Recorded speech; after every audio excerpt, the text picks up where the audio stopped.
très important. Ce qu'il a dit n'est pas faux. Mais je veux dire aussi que d'autres ont réussi sans avoir la notion de qui est Dieu, sans de fois même croire en qui est Dieu. Moi, je vais plutôt sur le fait de la définition de l'amour. Allez-y. Parce que pour beaucoup aujourd'hui, l'amour c'est une attirance. L'amour c'est la passion. L'amour c'est la personne me plaît. Les émotions. La personne est belle. C'est l'apparence. C'est tout ce qu'on regarde. Or, l'amour, à l'intérieur de l'amour, c'est des vertus. Aujourd'hui, les mariages ne durent pas parce que, en réalité, les gens ne s'aiment pas. Ils pensent s'aimer. Parce que l'amour, c'est une vertu. C'est fort, ça. L'amour, c'est un caractère. C'est très dérangeant, mais... Ils ne s'aiment pas, ils pensent s'aimer. Oui, l'amour, c'est un caractère. La Bible dit que l'amour supporte. Les gens ne se supportent plus. L'amour tolère. Les gens ne tolèrent pas. L'amour est patient. Dans les couples, ils ne sont pas patients.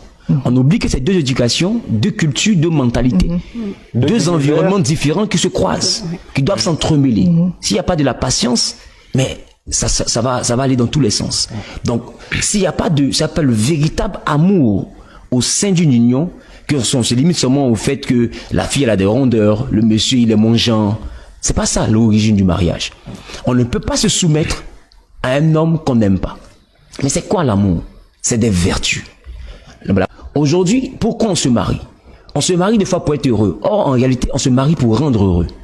Si la base est faussée, qu'on rentre dans le mariage avec une attente, et non pour combler une attente, c'est un problème. Et c'est ça le problème aujourd'hui. J'ai l'impression qu'ils sont en train de dire amen à la régie. Oui, on les entend ici. Qu'est-ce qui se passe? On les entend effectivement. Et c'est ça le nœud du problème. Ouais.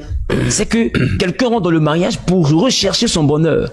Et à un moment donné, à force de chercher son bonheur, on finit par piétiner le bonheur, le bien-être de l'autre. Et ça rentre dans une incompréhension, dans des disputes, et finalement chacun commence à chercher sa tête. On est dans une lutte de bonheur. Et puis ça devient une lutte de bonheur, et chacun, voilà, on se dit, bon, j'ai marié une égoïste, j'ai marié un égoïste, il m'écoute pas, on ne communique pas, il ne pense pas à moi, c'est que moi je dis, il ne l'intéresse pas, et finalement on claque la porte.